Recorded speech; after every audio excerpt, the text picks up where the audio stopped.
Hi YouTube. Okay, I went and searched through all my stories that I have, and I found the rest of the story from the Chinese Takeout. So this is part 2. And yeah, my bad. But I found it, so I knew there was more because I read this a long time ago. Alright, this is from the last part that I read. It was she pulled her glaze from mine and looked through the glass door and into the parking lot. Okay, so here's the rest of it, and I do have permission to read this, so here's the part 2, Chinese Takeout by BigJoeyV. I followed her gaze and looked toward the cars outside. Everything looked as it did when I arrived. The black souls outside, she began to tremble. The demon men, they are everywhere. Tears began to well up in the old woman's eyes. She released her grip on my forearm and raised a frail finger toward the window. She pointed toward the vehicles in the lot and began to sob loudly. Through the tears, she forced herself to speak again. They bring death. They're crawling all over everything. At the moment, the door beside us opened and an elderly man, sporting a neatly trimmed beard and leaning on a cane, stepped into the carryout. He moved forward slowly, taking the trembling woman's hand into his own before pulling it to his chest. "It's okay, Ingrid. Stay calm. Everything's okay," he whispered to her. The gentleman that turned to me and then smiled warmly. "I'm sorry, young man." She becomes confused on occasion these days. "It's no trouble, sir," I replied, holding the door for the couple as he led her back into the parking lot. I assumed they'd been in the laundromat, and she wandered away. Heading out of the carryout myself, I kept one eye in the elderly pair's direction as I climbed into my pickup. Setting the 2 bags of dinner in the passenger side seat of the truck, I watched as he rubbed her shoulders gently, trying to soothe the frazzled woman, very much like she'd been doing with the baby doll. He spoke to her softly, but the old woman's head kept moving from side to side. She seemed to be searching the parking lot for something. A little unnerved and ready for a belly full of General Tso's chicken, I began to back up, staring into the rearview mirror, finally taking my eyes off the couple. That's when the screaming started.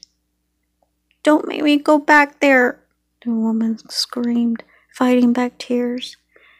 "The evil is everywhere in there." That was enough for me. I began to put up the windows while simultaneously pulling toward the exit of the parking lot. Still, I couldn't help one last glance toward the front of the laundromat. Morbid curiosity, I guess. To this day, I wish I'd have just kept driving. Standing there, with her slender, jagged finger pointing in my direction, the old woman screamed out to me. This time a warning. "The black souls bring death, and next they come for you." The words were garbled and strained, but they were clear. A cold chill ran down my spine as I turned the truck away and pulled on the street, nearly clipping a beat-up old Ford as it sped recklessly into the carry-out parking lot.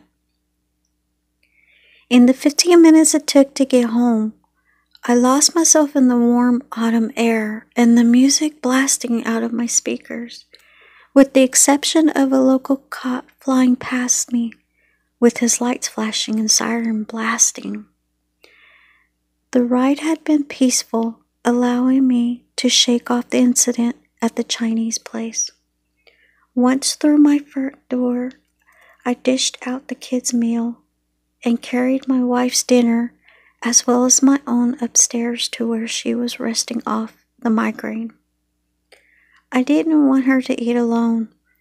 I opened her chicken and broccoli and proceeded to set up a folding tray for her to rest the food on.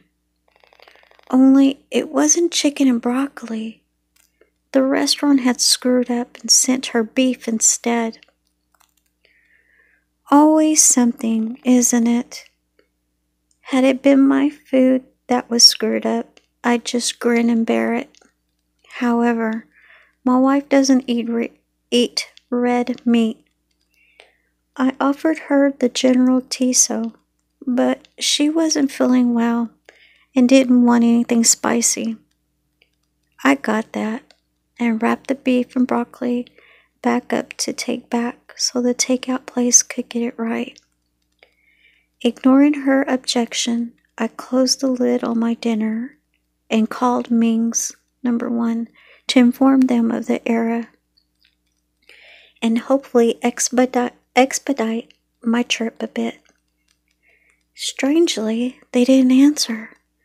In 7 years of calling in for takeout there, I can't recall a single time they failed to pick up the phone. Annoyed, but undeterred, I took the incorrect dish out to the truck, headed back to the restaurant. The sun had dipped below the trees for most of the ride, and the air wasn't quite as warm as it had been just 20 minutes before. I noticed as I pulled into the main road through our little town that there were no cars coming towards me. In fact, the only vehicles I saw at all were 2 state police cars that tore past me in the same direction I was going.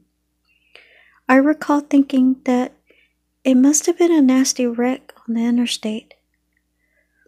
Big rigs seemed to turn over once every couple of months. That was about the most excitement our police department ever saw. At least until that afternoon. As I neared the carry-out place, I noticed that traffic ahead of me had stopped. 2 state police cars had pulled across this 2-lane road that ran through the heart of town, facing one another, headlight to headlight. They were detouring traffic to a side road on the left. I muttered under my breath and tried to call the Chinese place once again. Finally, someone answered. "Sorry, we closed." The words came quick and sharply, and then the woman on the far end of the line ended the call. Irritated but ready to accept defeat, I turned the car around right there in the middle of the street and proceeded to the only pizza place in town. I placed my order for a personal-sized cheese and sat down in a booth while I waited. While ordering, the teen behind the counter asked me if I had any idea what all the sirens had been about. Of course I didn't have a clue, but as we discussed the topic, another siren squealed in the distance. My curiosity was up. One of my fishing buddies was a volunteer firefighter in town, whom I figured might know what was going down. I shot him a quick text. "What's up with all the cops?" His reply came almost immediately, and it left me a little queasy. "Can't talk about it. Just know it's bad. Stay home and hug your kids." The response was chilling. Not one to gossip, I kept what little I know new to myself, and sat in silence. Once the pizza was ready, I took it home and handed the box to my wife. I told her something was going on in town, but we didn't really discuss it any further. We ate quickly, sitting up on the bed and watching television. With her head still hurting, she went to bed early. After cleaning up dinner, I played a handful of trivia games with the kids before ushering them off to showers and bed. Once they headed off to sleep, I popped open the internet and checked to see if anyone on social media had commented on all of the police presence in town. All I found was a single post from one of my wife's coworkers that read simply, "Prayers for the community." That was it. No comments, nothing more. It all seemed strange. Shortly, I succumbed to the rigors of the road and nodded off on the couch. When I woke up the next morning, all of my questions from the previous day were answered. As soon as I turned on the television, one of the local reporters for a station out of nearby Knoxville was standing in front of Ming's #1 and the adjoining laundromat. Behind her, police officers milled about the parking lot behind multiple runs of yellow police tape, coming in and out of the laundry door. Other news crews could be seen in the frame, as well as some men in suites, and others in what looked like hazmat suits. I noticed a beat-up Ford that had almost hit my truck the day before, still sitting in the parking lot. I listened as the reporter detailed the event. A man in his early 30s had walked into the laundromat looking for his ex-wife. He's found her doing laundry with her new boyfriend. According to a witness that preferred to remain anonymous, the man then opened fire on everyone inside. He killed 7 people before turning the gun on himself. The news report showed photos of the victims, one by one, across the screen. I recognized 3 of them. One of those lost was the teller at my bank. I saw her through the driveway every other week when I'd cash my expense checks. Her name was Lisa. She was 6 months pregnant. Another worked behind the counter of the gas station where I'd buy my bait during walleye season.